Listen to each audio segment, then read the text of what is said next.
A millionaire tips a single mom waitress at a golden ticket? What in hers, one of Waitress? A high-ignited dined.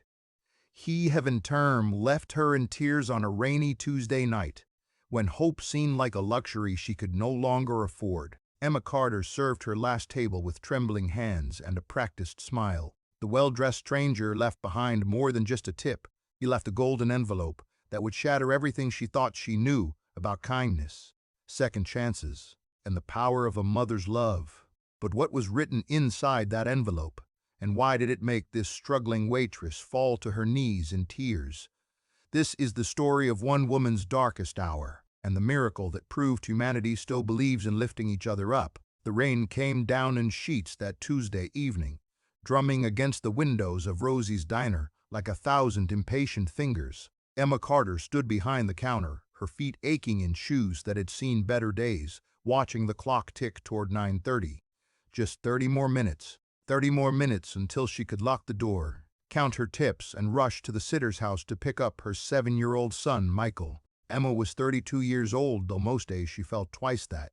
Her blonde hair, pulled back into a practical ponytail, had begun showing threads of premature gray souvenirs from 3 years of single motherhood and endless worry. Her blue eyes, once bright with dreams, now carried the weight of unpaid bills, a broken-down car, and the constant fear that one more setback would send everything tumbling down like a house of cards. She moved through the diner with practiced efficiency, refilling coffee cups and clearing plates, her smile automatic even when her heart felt heavy. This place, with its cracked vinyl booths, flickering neon sign, and the perpetual smell of coffee and frying bacon, had become her entire world. She worked the dinner shift 6 days a week, sometimes pulling doubles when the morning waitress called in sick. The tips were small but necessary. Every dollar mattered, every quarter counted. Michael was waiting for her, probably already in his pajamas, clutching the worn stuffed bear she'd given him on his 5th birthday. Emma's chest tightened at the thought. She'd missed his school play last week because she couldn't afford to lose a shift. The disappointment in his eyes had cut deeper than any harsh word ever could. "You're a good mama," her neighbor Mrs. Henderson had told her just that morning, seeing the guilt written across Emma's face. "That boy knows you're fighting for him." But was fighting enough? Emma wondered as she wiped down the counter for the 3rd time. Michael deserved so much more than hand-me-down clothes and generic cereal. He deserved a mother who wasn't always exhausted, who didn't cry quietly in the bathroom when the electricity bill came due, who could afford to take him to the zoo or buy him the bicycle he'd been asking for since spring. 3 years ago, Emma's life had looked different. She'd been married to David, working part-time as a teacher's aide, living in a small but comfortable house on Maple Street. They'd been planning for their future, maybe another child, a bigger home, vacations to the beach where Michael could build sandcastles and chase waves. Then David left. No warning, no explanation that made sense. Just a note on the kitchen table saying he couldn't do it anymore, that he needed to find himself, that he was sorry. The divorce papers came 6 weeks later. The child support checks came sporadically for 8 months, then stopped altogether. Her lawyer said they could pursue him, but David had moved out of state, changed jobs, disappeared into a life that no longer included his son. Emma had been forced to sell the house to pay off debts. She and Michael moved into a tiny 2-bedroom apartment on the edge of town, the kind of place where the heat worked unreliably and the walls were so thin you could hear your neighbors' conversations. She took the job at Rosie's because it was the only place willing to work around Michael's school schedule. Every day was a calculation. Could she afford the prescription for Michael's asthma? Yes, but then the phone bill would have to wait. Could she buy him new shoes? Yes, but then she'd skip lunch for a week to make up the difference. It was a constant juggling act, and Emma was getting tired, so very tired. The bell above the diner door chimed, pulling Emma from her thoughts. She looked up to see a man entering, shaking rain from his expensive-looking coat. He was perhaps in his late 50s, with silver hair and kind eyes behind wire-rimmed glasses. His suit was tailored, his shoes polished, everything about him spoke of a world far removed from Rosie's diner. Emma grabbed a menu and approached with her professional smile firmly in place. "Good evening, sir. Just one tonight." The man nodded, settling into a booth by the window. "Yes, thank you. And I apologize for coming in so late. I know you're probably ready to close up." No need to apologize, Emma said, meaning it. One more customer meant one more tip. Take your time. Can I start you off with some coffee? That would be wonderful. As Emma poured his coffee, her hands steady despite her exhaustion, she had no idea that the stranger would change everything, that in less than an hour, her entire world would shift on its axis, that sometimes, when you've lost all hope, grace arrives in the most unexpected ways. The rain continued to fall, but inside Rosie's diner, something extraordinary was about to unfold. The man's name was Robert Mitchell, though Emma didn't know that yet. He ordered simply a turkey sandwich and a slice of apple pie, and thanked her with genuine warmth that seemed rare in her experience. Most customers were kind enough, but their kindness was transactional, perfunctory. This man looked at her like she was a person, not just a uniform. Robert had come to this small town for business, a final meeting before his retirement. He'd built his company from nothing 40 years ago, turning a small investment into a multi-million-dollar enterprise. Now, at 58, he was ready to step back, to spend time with his grandchildren, to find meaning beyond boardrooms and quarterly reports. The diner had been a random choice, simply the only place with lights still on as he drove through the rain. But as he sat in the booth watching Emma work, he found himself captivated by something he couldn't quite name.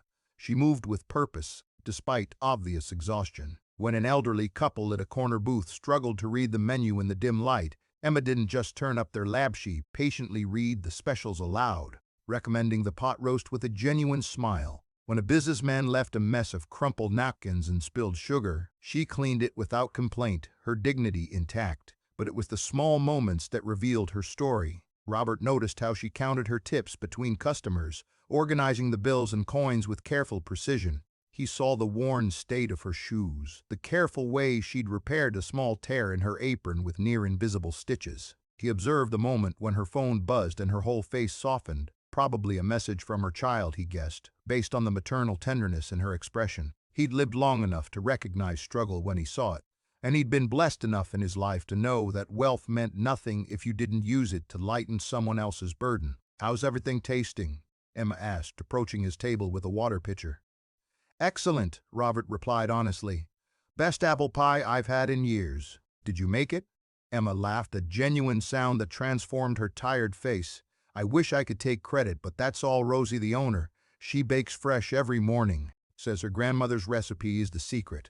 Well, please give her my compliments." He paused, then added carefully, "You must be ready to get home. Long shift?" "Oh, it's not too bad," Emma said, deflecting with practiced ease. "I'm used to it. And honestly, I'm grateful for the work."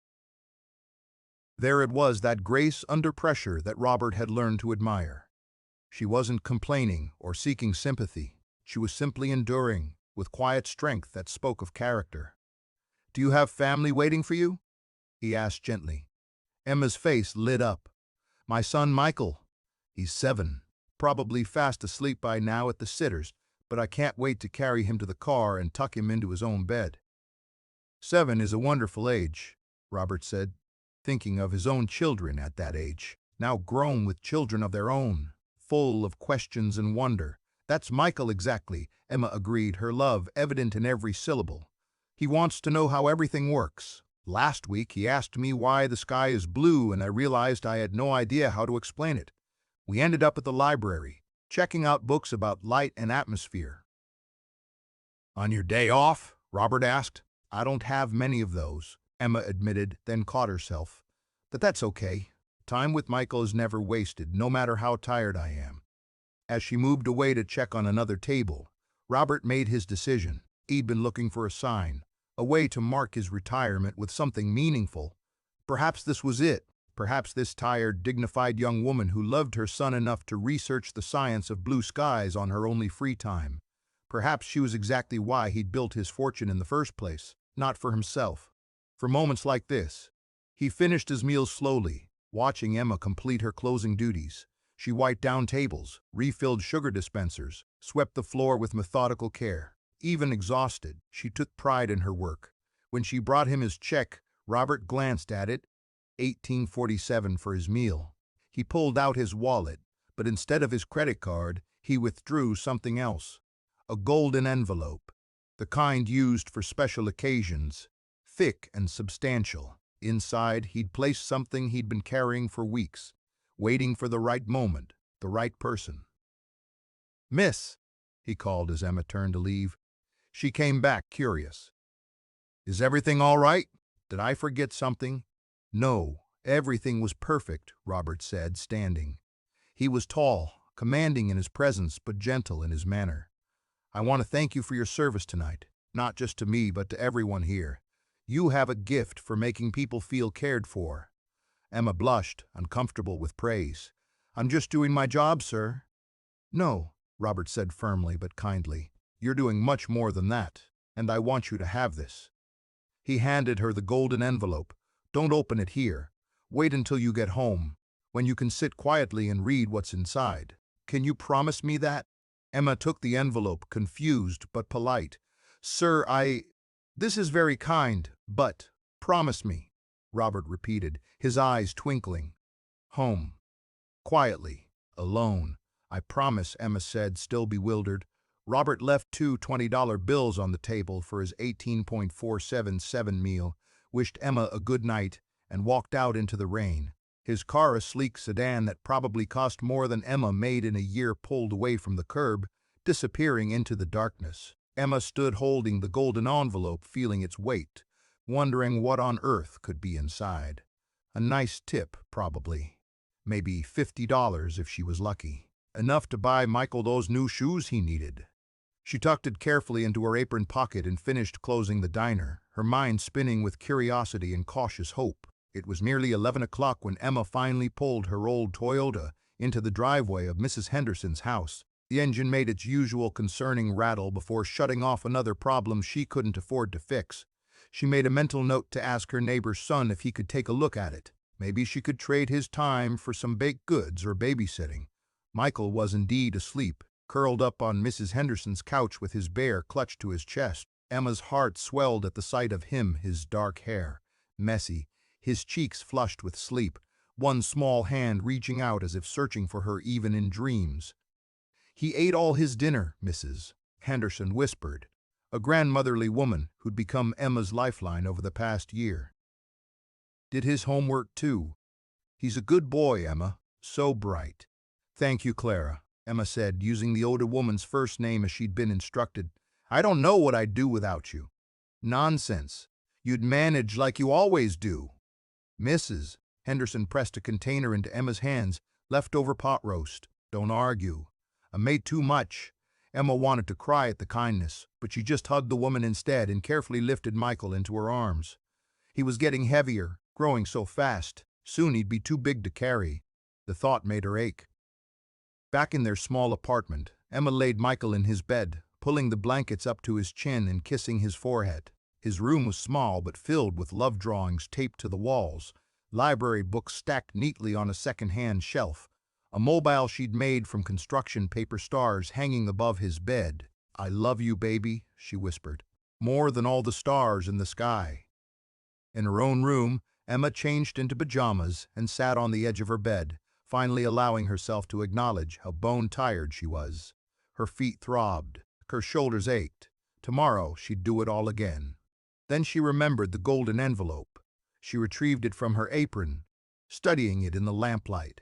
It was heavier than she'd expected, made of expensive paper with a subtle shimmer. Her name, Emma, was written across the front in elegant script. With trembling fingers, she opened it. Inside was a letter, handwritten on matching stationery, and something else, a check that made her gasp so loudly she had to cover her mouth to avoid waking Michael. The check was made out to her. The amount, $50,000. Emma's vision blurred with tears. This had to be a mistake. A cruel joke. People didn't just give away $50,000 to waitresses they'd met once. It wasn't possible. It wasn't real. But the paper felt real in her hands. The signature looked authentic, and when she forced herself to focus on the letter, the words there seemed impossibly, miraculously sincere. "Dear Emma, you don't know me, and after tonight, we'll likely never meet again. My name is Robert Mitchell, and I'm a businessman who spent 40 years building a company and a fortune. Tonight was my last business trip before retirement, and I came to your town to sign final papers, close, final deals. I almost didn't stop at Rosie's Diner. I almost drove straight to my hotel, but something told me to pull over, to sit down, to have a simple meal in a simple place. And then I met you. I watched you tonight, Emma. I saw your kindness to the elderly couple, your patience with difficult customers, your dedication to your work even though you were clearly exhausted. I saw you count your tips with the careful attention of someone for whom every dollar matters. I saw your face light up when you spoke about your son. I saw dignity. I saw strength. I saw a mother fighting for her child with everything she has. 30 years ago, I was you, a single father, working 3 jobs, trying to raise my daughter after my wife passed away from cancer. I was drowning in medical bills, barely keeping food on the table, wondering if I'd ever see the other side of that dark tunnel. Then a stranger helped me, an investor who believed in my small business idea when no one else would. He gave me a chance, and that chance changed everything. I've never forgotten that kindness. I built my success on it, and I've always known that one day I'd need to pass it forward. Tonight is that day. You are that person. The check in this envelope is not a loan. It's a gift, freely given, with no strings attached. Use it to pay off debts, fix your car, get Michael those new shoes. Put some money aside for emergencies. Use it to breathe, to rest, to remember what hope feels like. You might wonder why I'm doing this, or if it's real. I assure you, it is. I had my lawyer prepare this check before I left on this trip, knowing I'd find the right person when I saw them. I found you. There's only one thing I ask in return. When you're back on your feet, when life feels stable again, pass this kindness forward. It doesn't have to be $50,000. It can be $5 to someone who needs groceries, or an hour of your time listening to someone who's lonely, or a word of encouragement to someone who's lost hope. Kindness creates ripples. Start one tonight. I wish you and Michael every blessing. You're a wonderful mother, Emma. Don't ever doubt that. With respect and admiration, Robert Mitchell, P.S. The check is real. My lawyer's contact information is at the bottom of this page. If you have any questions about depositing it, please don't be afraid to cash it.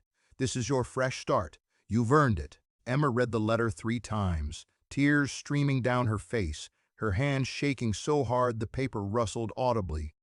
$50,000. A fresh start.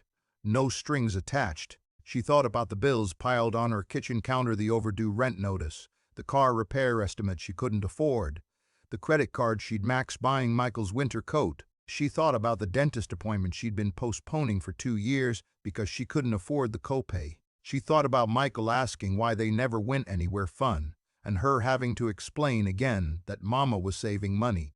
This money could change everything. But was it real? Could she trust it? Emma looked at the lawyer's contact information at the bottom of the letter.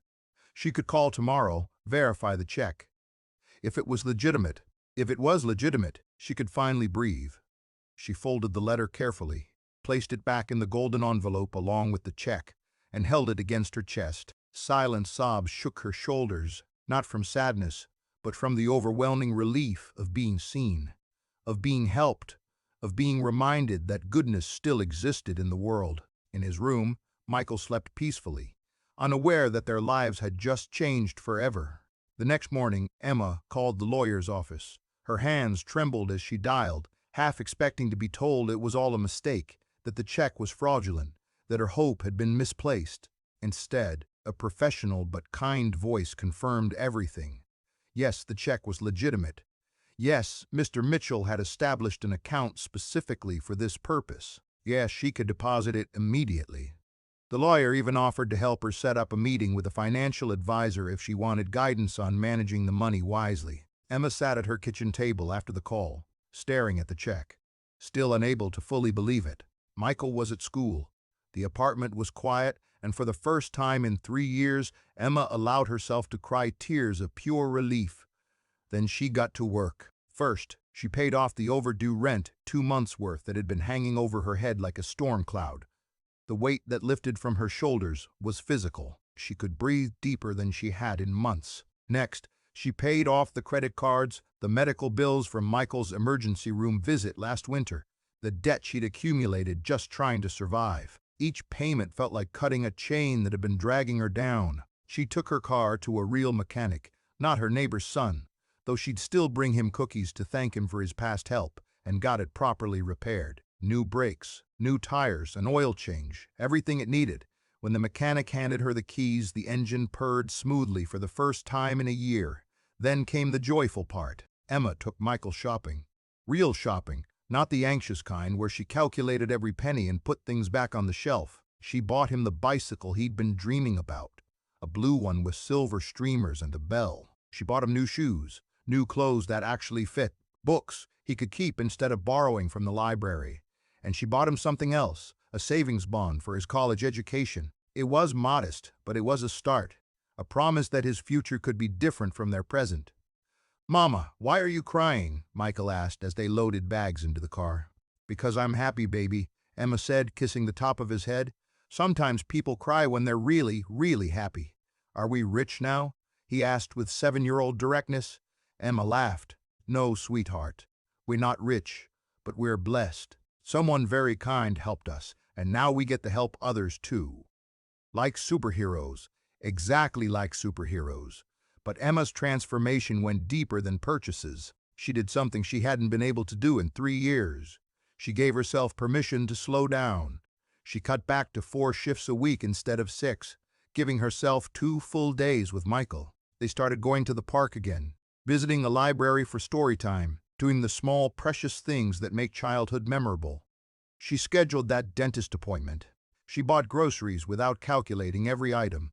She paid 6 months of rent in advance, creating a buffer that let her sleep through the night without panic. And then she started thinking about Robert Mitchell's final request. Pass the kindness forward. It started small. Emma left a $20 bill tucked into a baby stroller at the grocery store. Watching from a distance as a young mother discovered it and broke into grateful tears. She paid for the coffee of the person behind her in the drive-through line. She donated to the food bank, remembering the months when she'd had to use their services herself. But she wanted to do something bigger, something meaningful. She remembered the elderly couple from the diner, the ones who came in every Tuesday night and struggled to afford more than soup and bread. Emma started a tab for them, anonymous, unlimited, covering their meals whenever they came in. Rosie, the diner owner, had cried when Emma explained what she wanted to do. "You're one of the good ones," Rosie had said, embracing her. "Don't you forget that." Emma also reached out to other single mothers in her apartment complex. She knew their struggles because she'd lived them. She organized a babysitting co-op, created a food-sharing program, started a support group where women could talk honestly about their challenges without judgment.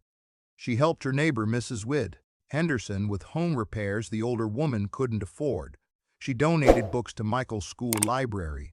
She left encouraging notes and library books, hoping they'd find people who needed them. The ripples spread.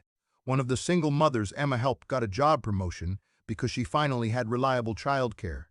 That woman then helped another mother in the building who was facing eviction. The elderly couple from the diner, touched by the anonymous kindness, started volunteering at the food bank, serving others as they'd been served.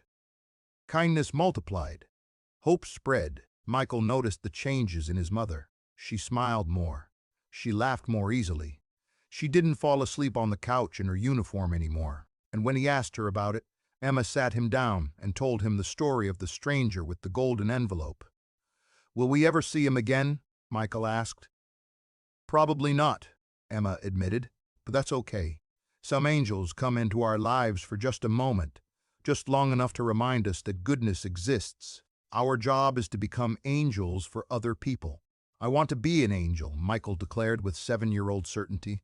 "Then we'll figure out how to do that together," Emma promised. 6 weeks after receiving the golden envelope, Emma faced her first real test. She came home from her shift at the diner to find a letter tucked under her apartment door. It was from another tenant in the building, a woman named Sarah, whom Emma knew by sight but had never really talked to. Sarah was perhaps 40, a quiet woman who worked overnight shifts somewhere and always looked exhausted. The letter was handwritten, the penmanship shaky. "Emma, I know we don't know each other well, but I've heard about the kindness you've been showing people in the building. I'm writing because I don't know where else to turn. I'm being evicted at the end of the month. I lost my job 3 weeks ago and fell behind on rent. I have twin daughters, age 12. We have nowhere to go. I'm not asking for a handout. I'm asking for a loan. $2,000 would cover what I owe and buy me time to find new work.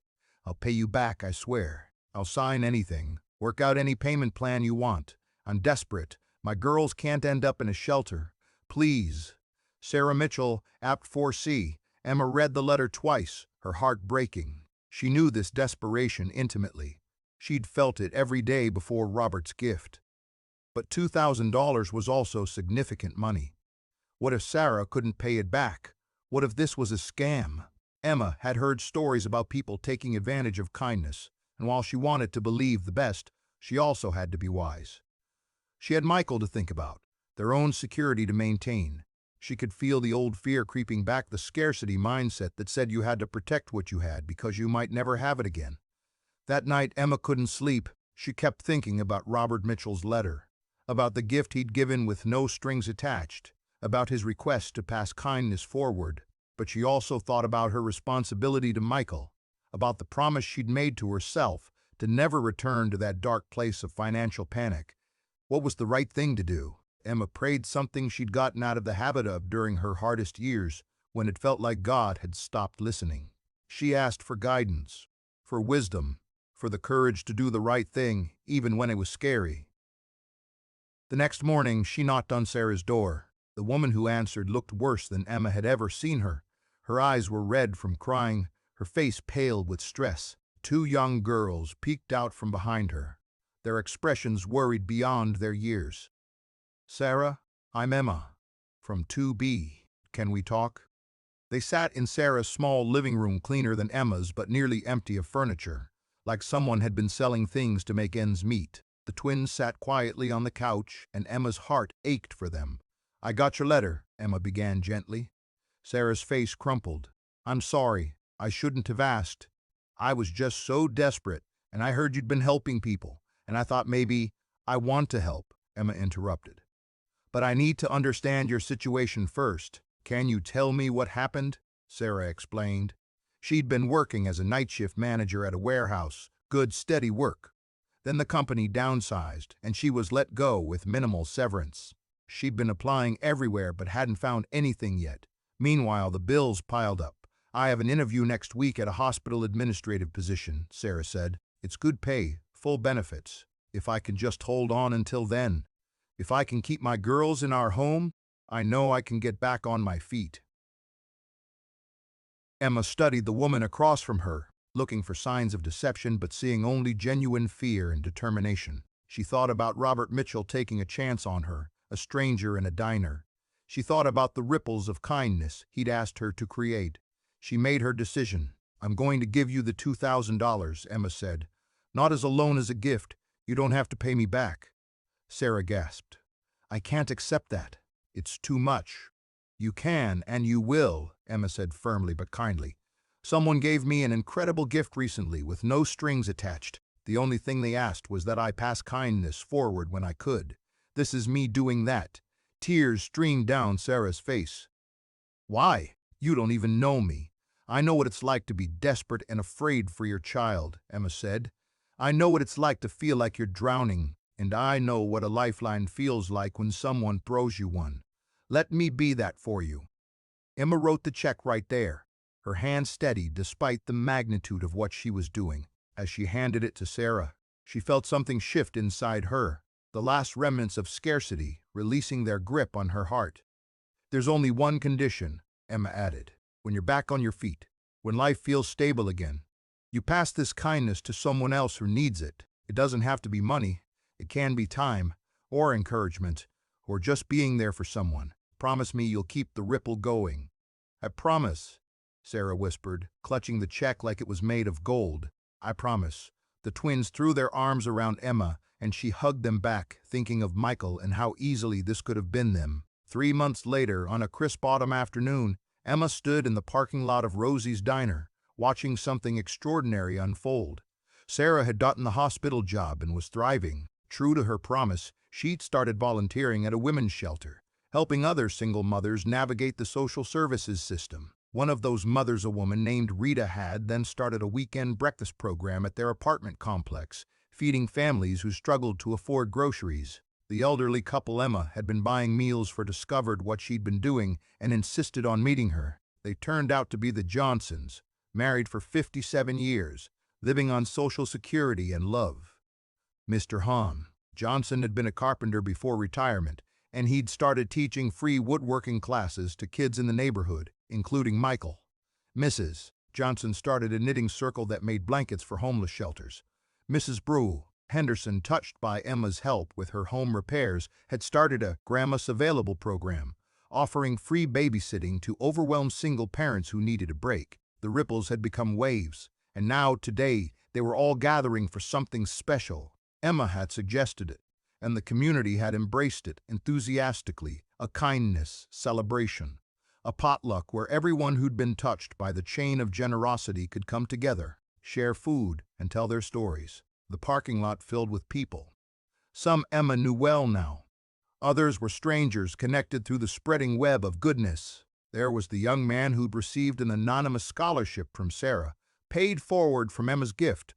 There was the family whose medical bills had been paid by someone in the kindness chain. There was the teenager who'd been mentored by Mr. Johnson and just gotten accepted to trade school.